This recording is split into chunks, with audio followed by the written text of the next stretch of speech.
Welcome to English Audio Stories. Here, you'll improve your English by listening to engaging stories, fairy tales, and fascinating tales from around the world. Sit back, relax, and let's dive into today's story. She opened the door of my office without knocking and came in. She stood in front of my desk and looked down at me. I was sitting in my chair with my feet on the desk and reading the sports pages of a newspaper. "You're a private detective, I believe," she said. I took my feet off the desk and put down the newspaper. "That's right." "Well, I have a job for you." "Good," I said. "I charge £250 a day, plus expenses." "Money's no problem." "Even better," I said. "What's the problem?" During these few seconds, I was looking at her closely. She had beautiful, long red hair and enormous emerald green eyes. She reminded me of a cat I had once. The eyes, not the hair. I also thought I recognized her, but I couldn't remember where from. She was about 27 or 28 and very beautiful. She was wearing a tight green, the same shade as her eyes, sleeveless silk dress. Nothing on top, no coat, no cardigan. We were enjoying a very hot summer in London that year. She was also wearing expensive jewellery, very expensive, the kind many women are prepared to kill for.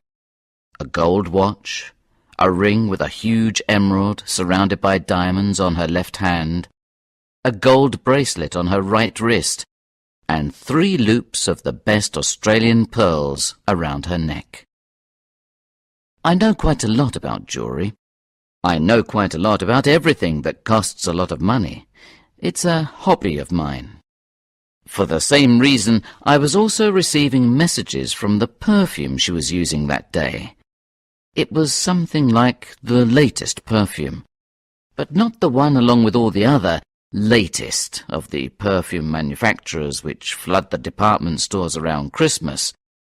This was a special made-to-order mix, the kind produced in small quantities for very rich VIPs.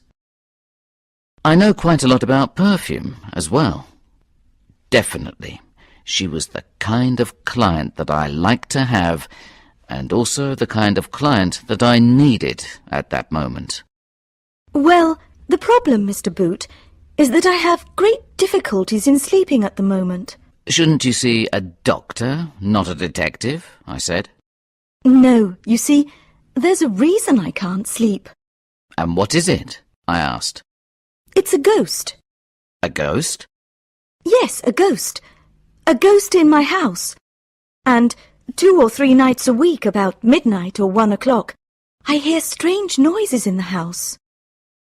Now, I don't believe in ghosts, but I do believe in rich, beautiful clients. So, I asked her to sit down. While she was doing this, I tried to think of intelligent questions that you can ask about ghosts. "Well, first of all, when did this start?" "About 3 months ago." "And where do the noises come from? From which part of the house, I mean? In your bedroom, or—" "No, not in my bedroom. In fact, quite a long way from my bedroom. It's a very big house, you see. My bedroom is on the 2nd floor. There are 3 floors altogether. All I can be sure of is that the noises come from below where I sleep, not above." "I see. And have you ever gone down to find out what's going on?" "Yes, 2 or 3 times. But each time the noise stops a moment or 2 later, while I'm going down the stairs. I've looked into every room on the 1st floor and the ground floor, and everything has been completely normal." "Curious," I said. "Tell me a little more about the house." "Well, it's about 350 years old. It's in Surrey, in the country, not far from Sutton. It was built in the second half of the 17th century. Its last owner was my father. He died about a year ago. He left the house to me. He left everything else to me as well. He was very rich, I presume. Yes, very. He was Sir Arthur Willing. Good God! You're Sir Arthur Willing's daughter? Yes, my name is Selina Willing. Sir Arthur Willing's daughter? I couldn't believe it. Her photograph was often in the newspapers. Without doubt, she was the kind of client that I needed at that moment. Everybody in England knew who Sir Arthur Willing was. He was 63 when he died, 14 months before his beautiful daughter walked into my office. And for the last 20 or 25 years of his life, he was one of the 10 richest people in the United Kingdom. I knew this because an English newspaper publishes a list once a year of the 1,000 richest people in that year. Sometimes Sir Arthur was number 1 in the list, sometimes number 2 or 3, but always in the top 10. Surprisingly, Sir Arthur was born into a very poor family in a poor part of London. He left school when he was 15 to sell fruit and vegetables in a local street market. But Sir Arthur was one of those rare people who have a gift for business, and also the ambition to get to the top. By the time he was 18, he owned most of the stalls in the market. Then he opened his own import-export business when he was 20. From that time on, he became richer and richer. He bought or founded many more companies and extended his business interests into construction, furniture, insurance, and just about everything else.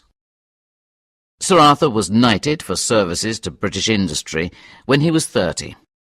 He married when he was 32, and in the following years the couple had 3 children. Selina was first, and then 2 brothers. A few years later, Sir Arthur's wife died. Sir Arthur never remarried. Sir Arthur's favourite child was Selina.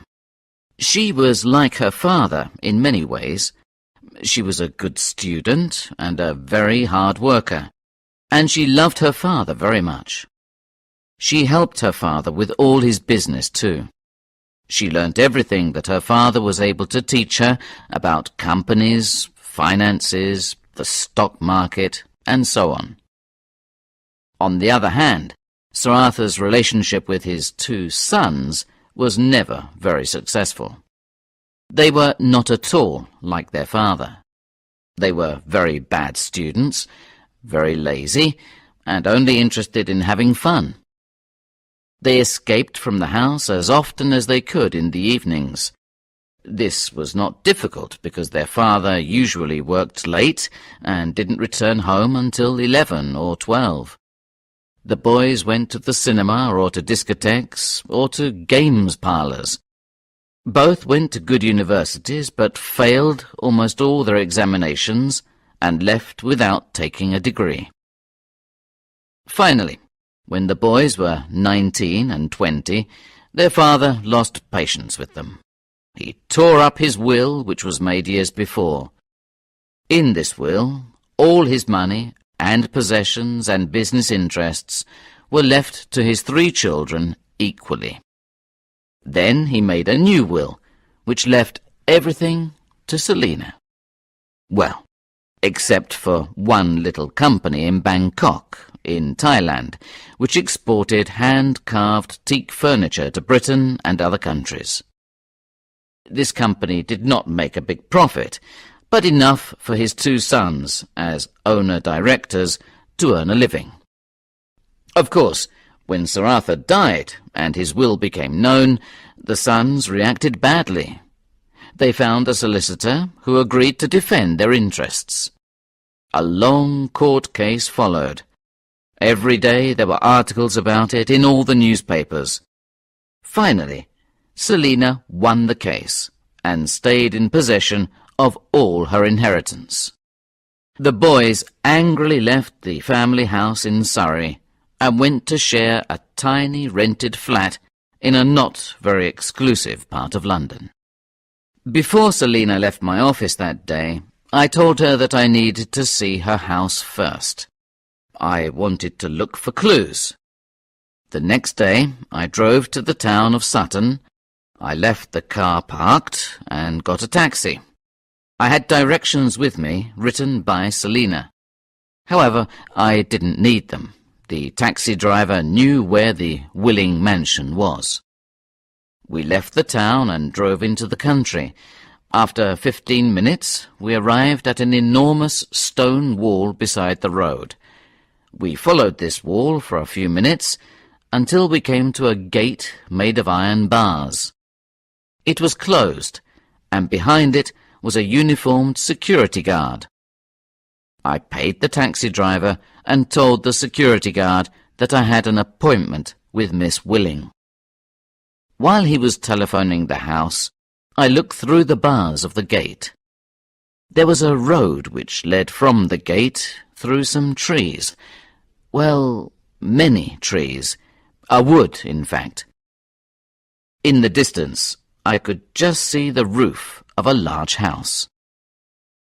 "All right," said the security guard. "Walk up the drive until you reach the house. Oh, and be careful of the tigers." Be careful of the tigers. He saw the panic in my eyes. He laughed. "Just my little joke. There are no tigers in the wood. Not at this time, anyway. They're all in their cages behind the house." Not at this time, anyway? In their cages behind the house? I was beginning to feel that I didn't want to visit this house. But the guard opened the gate, and I went in and walked quickly, very quickly, up that driveway. About 75 yards from the house, the trees stopped. Then there was an open space, a forecourt, and then the house. Magnificent. A real English stately home. In the centre was a huge wooden front door, open, and Selina was standing in the doorway. Hello, She said brightly. how are you today, Mr. Boot? I needed 3 or 4 seconds to catch my breath. Fine, thanks, I said, surprised. And you? We went into the house, and she offered me some tea or coffee. I said that I wanted to inspect the house first. She took me on a guided tour, first of the ground floor. A living room, at least twice as big as my flat, with a large ornamental marble fireplace in the centre of one wall. A dining room with a dark, polished wooden table, about 10 yards long, in the centre, with chairs around it. The kitchen and the pantry, a room that Selina used as an office. Various other smaller rooms. Afterwards we went upstairs to look at the bedrooms and bathrooms on the first floor. We didn't go higher because Selina was sure that the noises came from below where she slept, on the second floor. We returned to the living room, and Selina rang a bell. A pretty little maid, about 18 years old, appeared, and Selina asked for coffee. It arrived almost immediately, and we sat down to talk. Well, Mr. Boot, any clues? Any ideas? I confessed that there was nothing strange or suspicious that I could see. Then I asked her if I might sleep in the house for at least one night. Why not, Mr. Boot? The servants will prepare a bedroom for you on the same floor as mine. Will you come tonight? I said yes, and at the same moment I remembered the tigers. Tell me, I said, was the security guard joking when he warned me about the tigers? Well, yes and no, Said Selina. I do have 5 old tigers in cages just behind the trees at the back of the house. But we only let them out for exercise between 2 and 3 in the mornings. You let them out?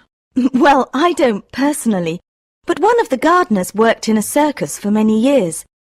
He lets them out and then puts them back in every night.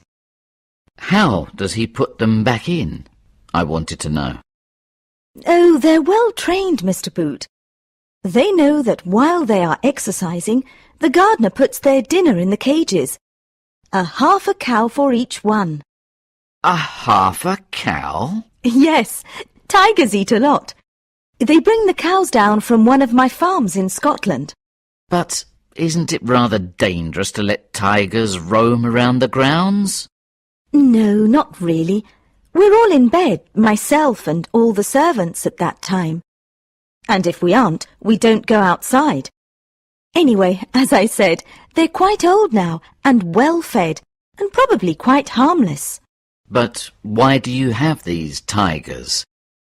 They belong to my father, Mr. Boot, and were part of my inheritance. He loved the tigers, and because of that, I've kept them. But when they die, I won't get any more. I was glad to hear that. But have they never given you any problems? Well, not really. Well, yes, from time to time when they were younger. About 6 years ago, one of them ate one of the servants while he was smoking a cigarette on the forecourt. It was a shame. He was a nice man. Good God! I exclaimed. But is it legal to have tigers wandering about in a garden in England? I have no idea, Mr. Boot, she said. I went back to the house at 10 o'clock that evening. I had a few more questions to ask Selina. This time, another security guard opened the gate. Selina met me at the front door again. She was dressed for bed, in pyjamas and a dressing gown. I always go to bed at 10 o'clock, she explained. I have to control all my father's business interests, and I go to bed early and get up early. That's not much of a life for a girl of your age, I said. Anyway, Miss, or do you prefer Ms. Willing? Miss is fine, but call me Selina, she interrupted with a smile. Fine, Selina, I said. Call me Richard, I added, with what I think is my most attractive and seductive smile. First, then, I have 1 or 2 questions I want to ask you. Of course. Please come in. I followed her into the living room, and we sat down. Well, firstly, do you ever see your brothers these days? Do you have a good relationship with them? I asked. No, is the answer to both questions, I'm afraid. We've never had a good relationship, even when we were children. They were always against me. They used to call me Daddy's little girl because I loved my father and I wanted to help him, especially after my mother died.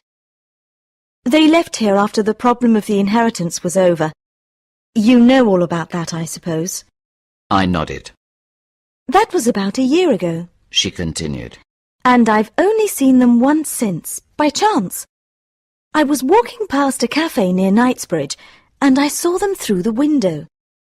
They were talking to 2 or 3 other men, foreign men, I think, dark-haired and fairly dark skins, from some part of Asia, perhaps.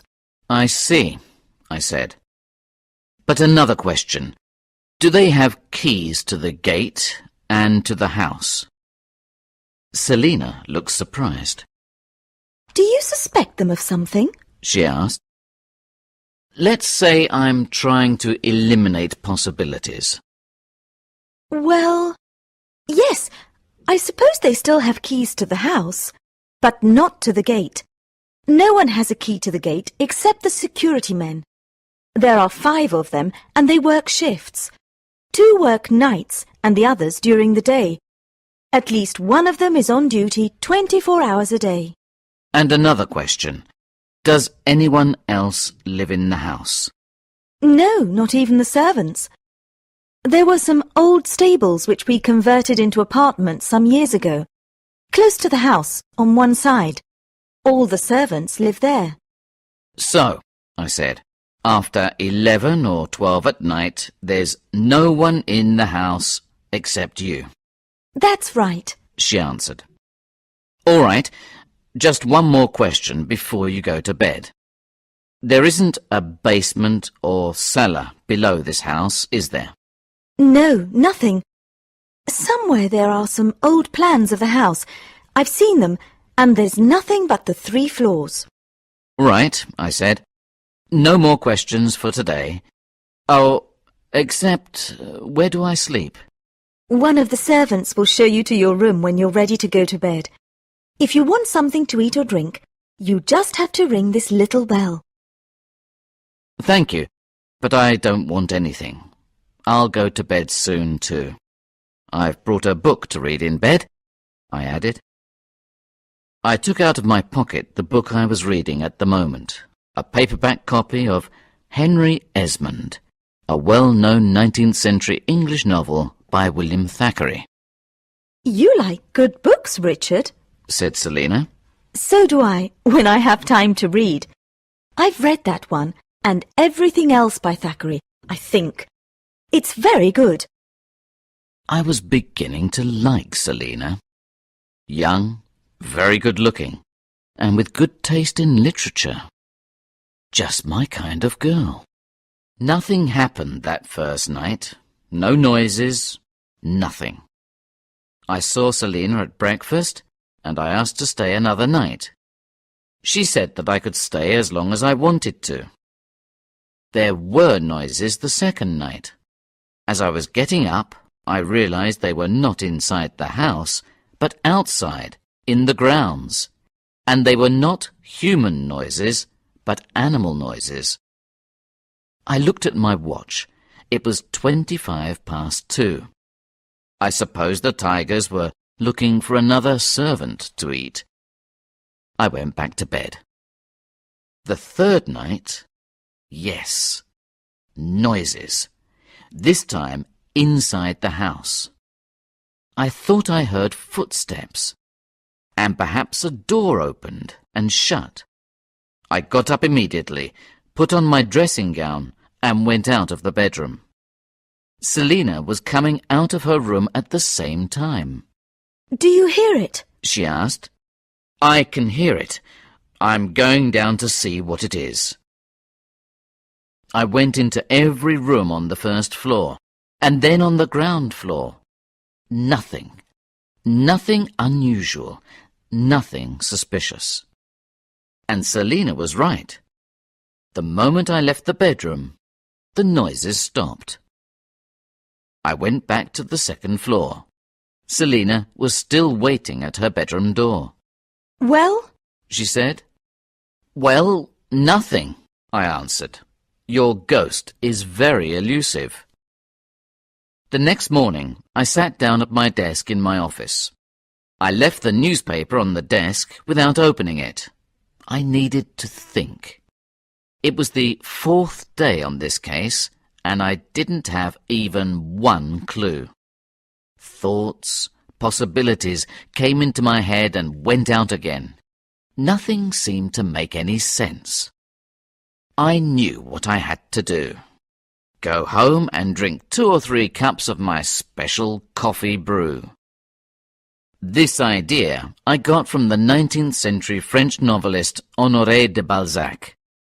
This enormously productive writer, he wrote and published about 90 novels, wrote mainly at night and usually for 14 or 15 hours without stopping. Then he went to bed for a few hours and tried to sleep. Not very successfully, I imagine, because to keep himself awake and, more importantly, to keep his imagination working on all cylinders, he drank many cups of coffee while he was working. Not just any coffee, but his own special mixture of coffees, in exact proportions, bought from various coffee merchants in Paris.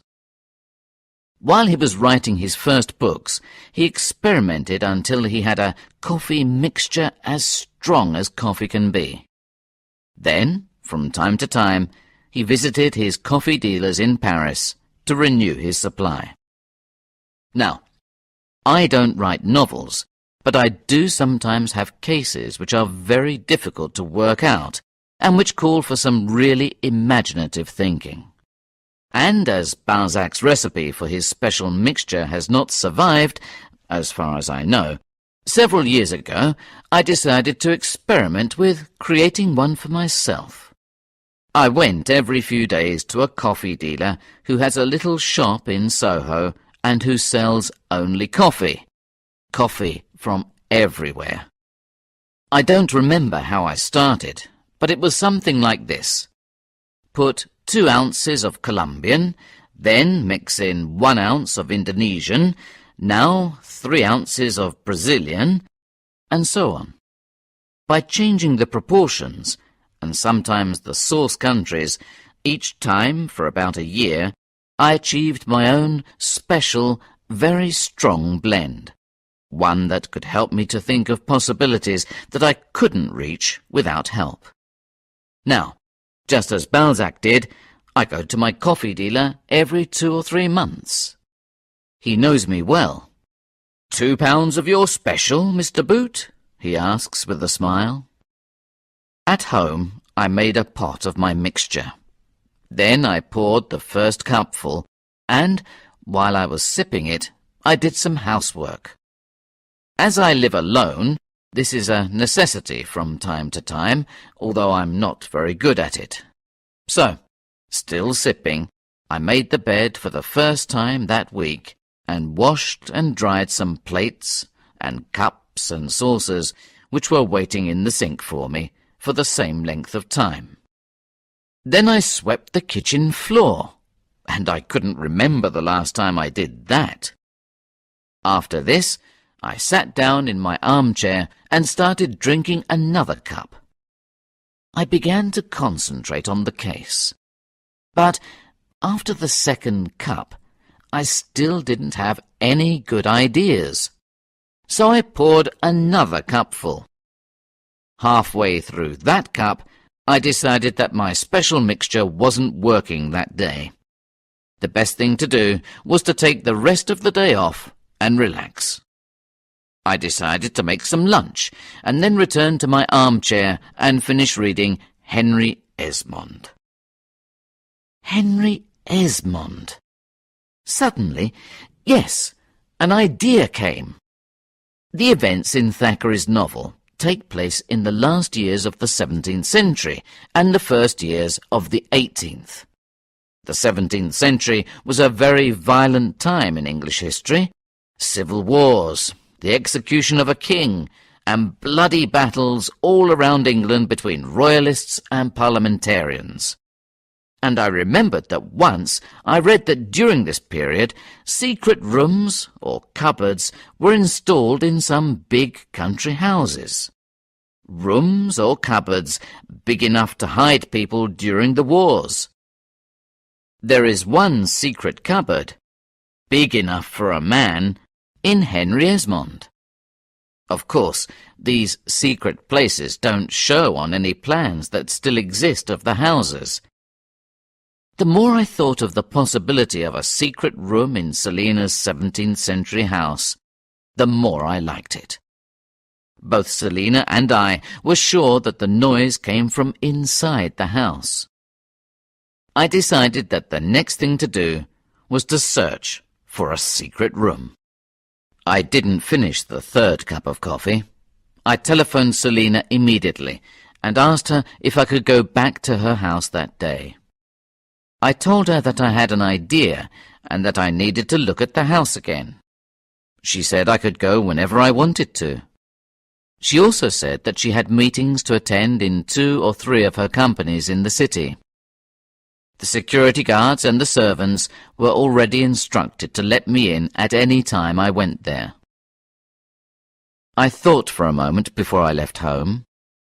I decided to take a torch with me. It might be useful.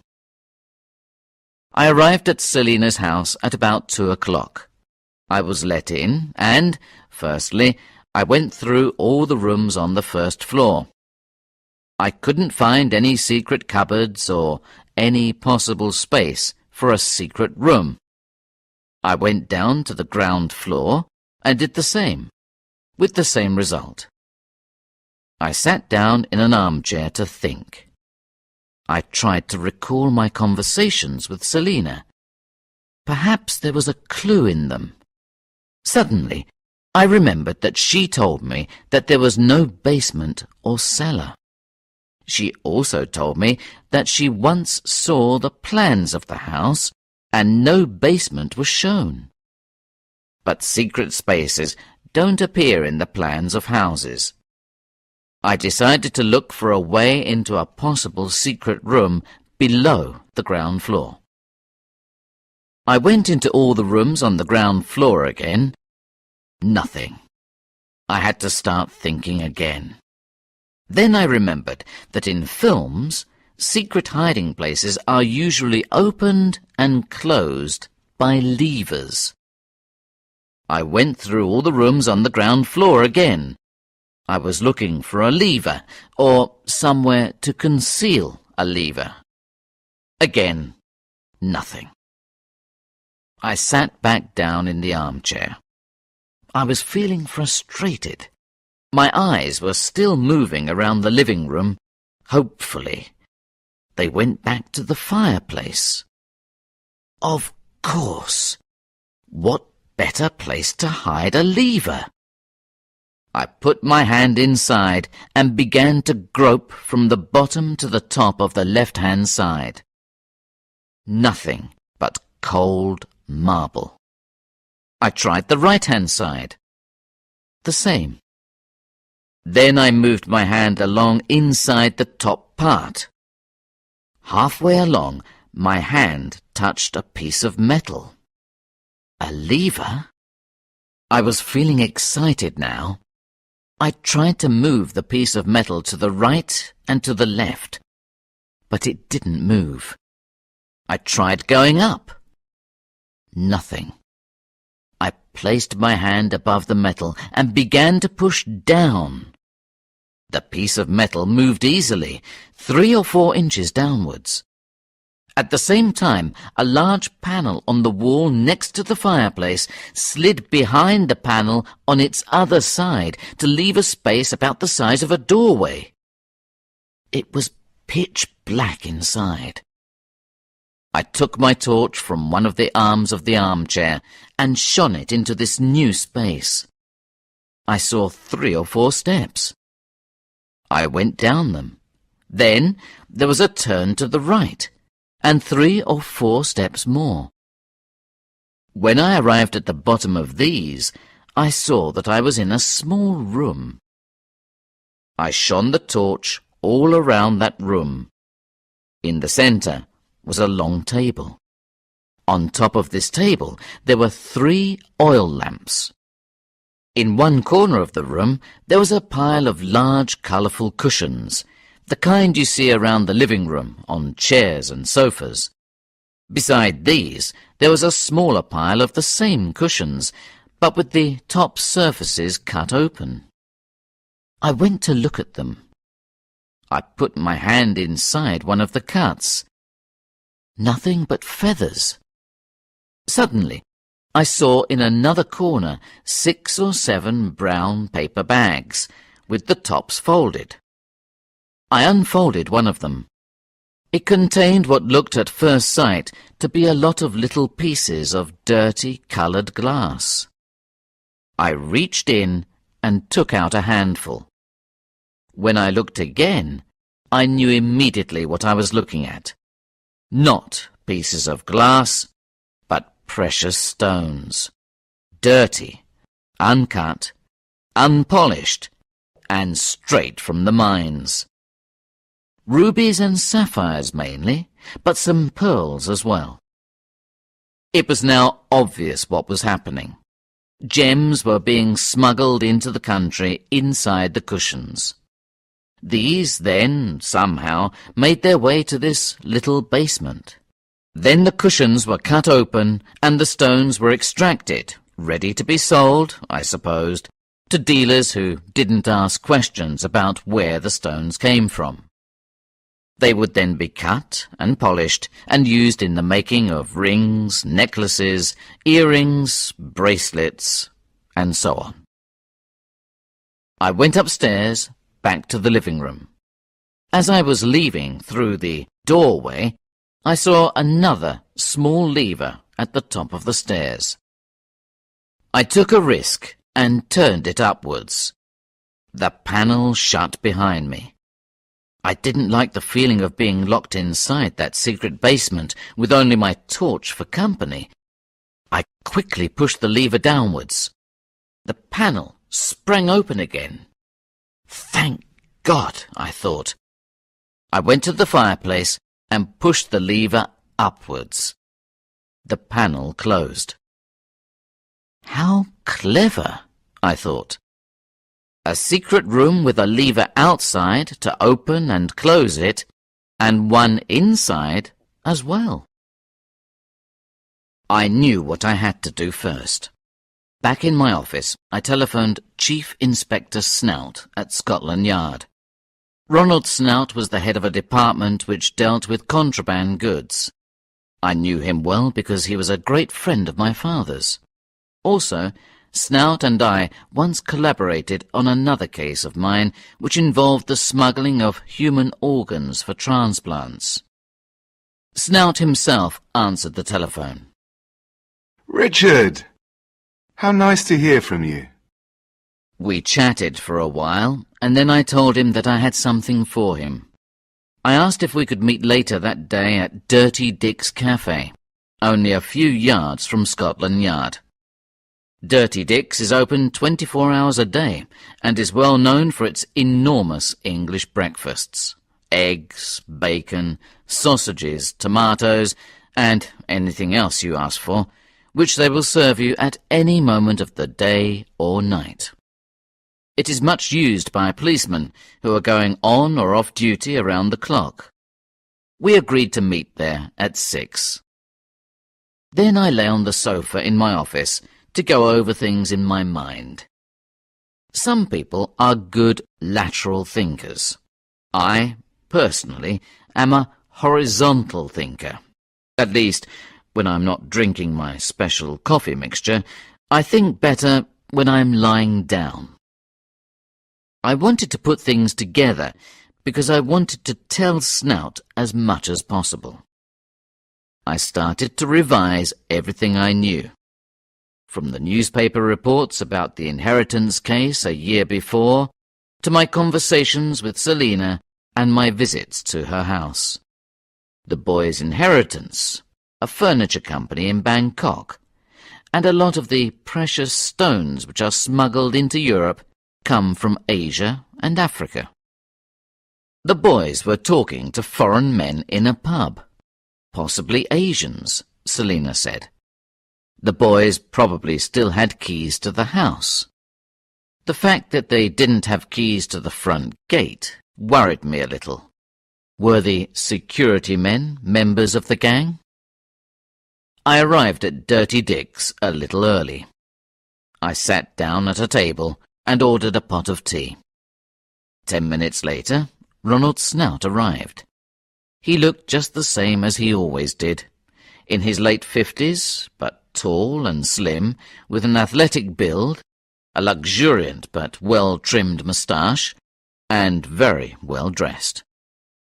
He looked more like a company director than a policeman. We greeted each other, and he ordered tea and 2 scones.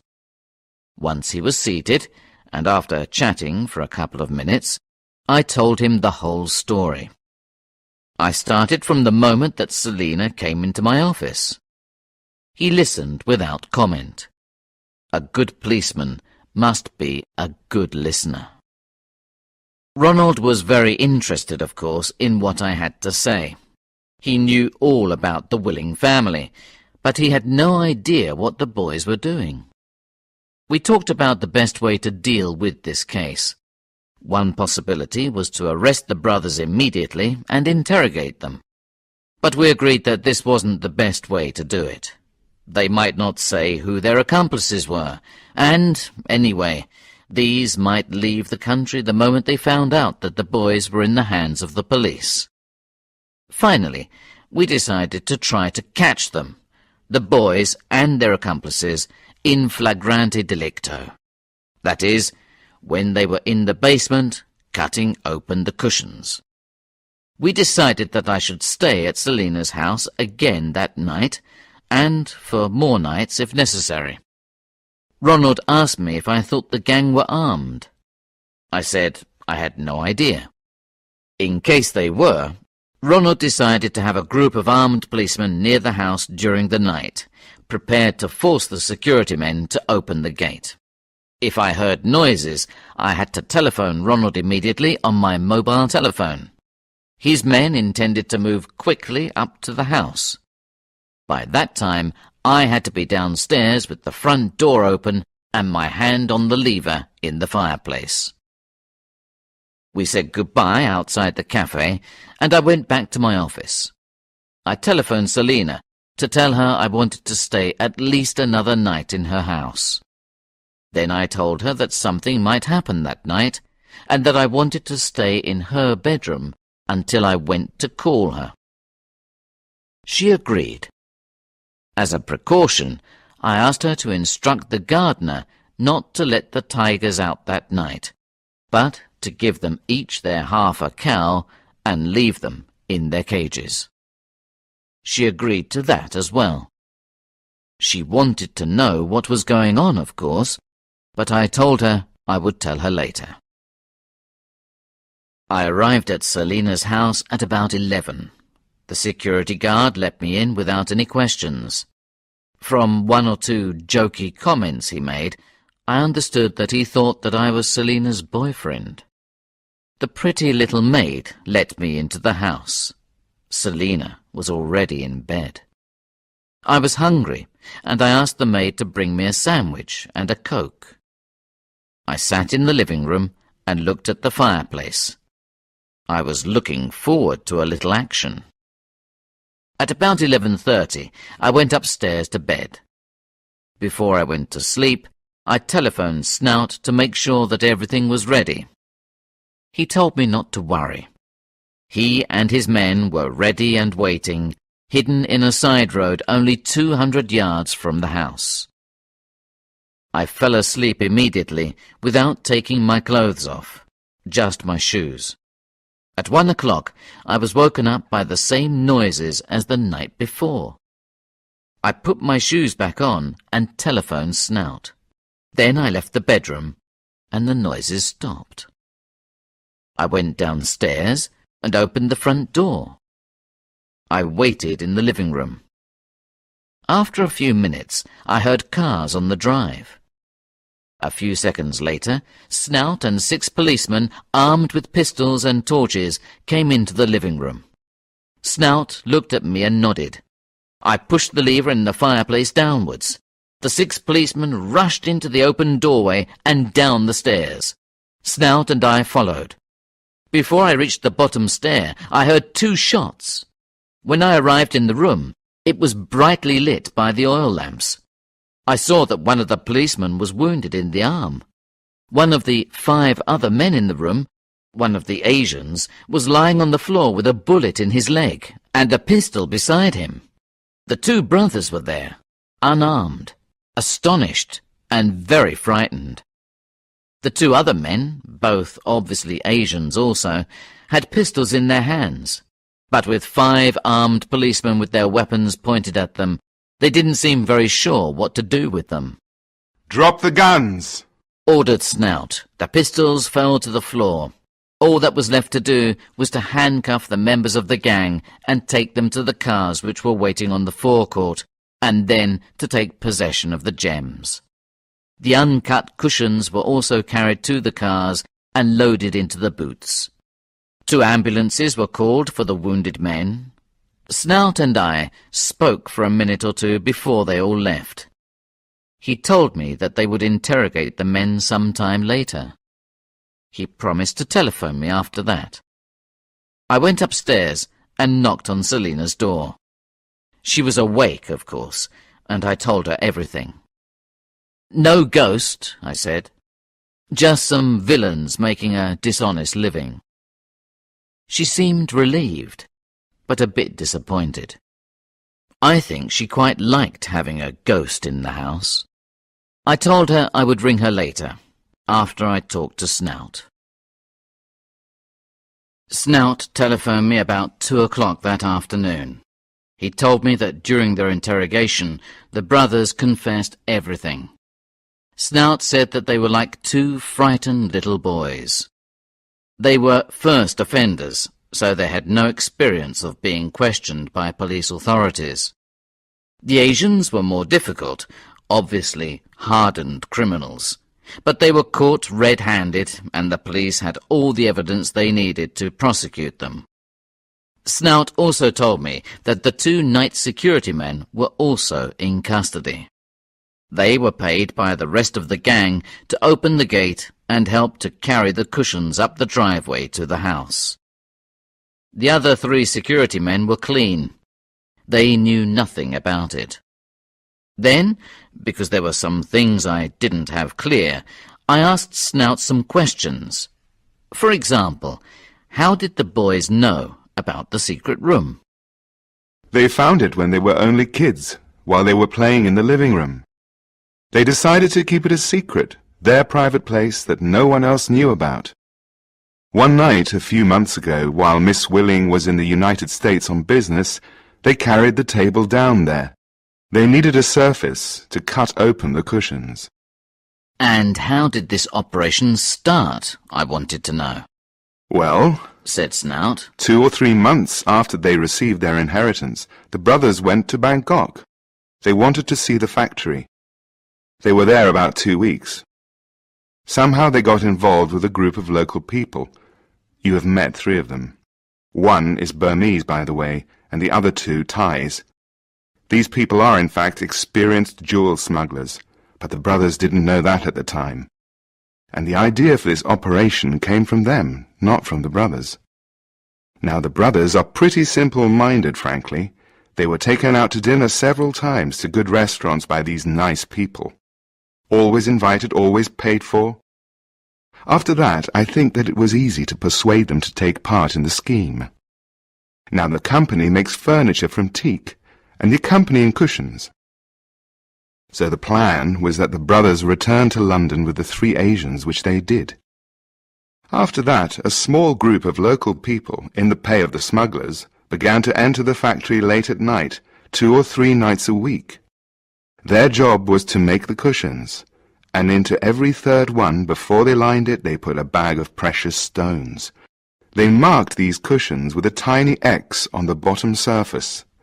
Then, together with other furniture which the company made, they were exported to England to be stored in the company warehouse in West Kensington. So when each consignment arrived, the brothers and the 3 other men visited the warehouse at night and filled a van with all the cushions marked with an X. They then drove to Miss Willing's house in Surrey. They arrived between 11 and 12. It was the brothers' idea to store the stones in their secret room. And then, when they got to Selina's house? Well, said Snout, they couldn't drive the van up the drive, too much noise. So the guard on duty opened the gate and the 6 men carried the cushions up the drive to the front door. Then, before they opened the door, the guard returned to the gate. One of the brothers then opened the front door and went quickly and quietly to open the secret door. A second later, the other men went into the house as quickly and as quietly as possible with the cushions, and they all disappeared through the doorway beside the fireplace. They closed the door using the lever inside. The whole operation from opening the front door to closing the door of the secret room took only a few seconds. You and Miss Willing probably heard noises when the men were going in with the cushions. But by the time you got up and started to go down the stairs, everything was all over. The boys said that it is impossible to hear any noise from inside the secret room in any other part of the house. And they stayed there until about 1 in the morning, while they were taking the stones out of the cushions. Then they left quietly. All very impressive, I said. But why didn't Selina and I hear the men when they were going up the drive? Well, firstly, because they were trying to be as quiet as possible, and secondly, because Miss Willing's bedroom is at the back of the house. It overlooks the back of the garden. Where did you sleep, Richard? The same, yes. My bedroom overlooked the back too. I didn't think of that. But just one more question, Ronald. Where did the stones come from? Well, from Burma, actually. There are several gemstone mines in Burma, and they don't seem to be very well controlled. They mine various precious stones, but rubies and sapphires are the most valuable. Now, Burma and Thailand are separated by a natural border, the Moe River. Along this river on the Burmese side are little border towns, and a great number of the stones which are mined are stolen and smuggled to these towns. The two best-known border towns are Mai Sot and Mai Sai. Then the stones are rowed across the river. Sometimes people swim across the river carrying bags of stones into Thailand and the eager hands of the international smugglers. The smugglers pay the Burmese relatively little compared to what they earn by selling the stones in Europe. Oh, and yes, the Burmese also have a pearl farming industry at Mergui in the archipelago of the Gulf of Martaban, to the south of the Burmese mainland. Many of the pearls from there also end up in the border towns. I telephoned Selina next. I said I wanted to see her. She told me to go to the house when I wanted to that day, as she was working at home. I arrived a couple of hours later, about 4 o'clock. We sat in the living room and had tea. I told her all I knew after talking to Snout. She seemed a little sad. "What's wrong?" I asked. Well, She began. I'm a bit sorry for my brothers. I know we don't get on well, but... I told her that there was nothing I could do about that. But I cheered her up a little by saying that her brothers might learn a lesson by having to spend a little time in prison. And, anyway, their sentences were sure to be much smaller than those of the 3 Asian ringleaders. Her brothers didn't have police records, and I told her that it was clear to the police that they were used and manipulated by the other gang members. I suppose I should pay you, Richard. She then said. "That's a good idea," I replied. She went to a chest of drawers, opened a drawer, and took out a checkbook. Is a cheque all right? She asked. "Fine," I said. But I didn't go to Selina's house just to tell her what Snout told me, nor to be paid. I had something else on my mind. "Selina, I was wondering, well, the fact is, when I finish a case, I like to go out and celebrate. There's a little French restaurant in Soho, very good food, excellent fish, and, well, I was wondering if you would like to have dinner there with me tonight." Finally, I said it. Her eyes brightened, and she gave me a beautiful smile. I'd love to, Richard. So we made the arrangements, and I left the house. I wanted to dance down the driveway. The case was solved. I had some money in my pocket, and I had a beautiful girl to take out to dinner that night. Life was treating me well. The last line of one of everyone's favourite old films came to my mind. As I tried to sound like Humphrey Bogart in Casablanca, I repeated it to myself. "Yes," I said, "this could be the start of a beautiful friendship."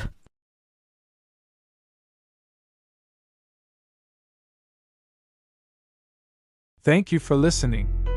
If you enjoyed this story, don't forget to like, subscribe, and hit the notification bell so you won't miss the next one. See you in the next story.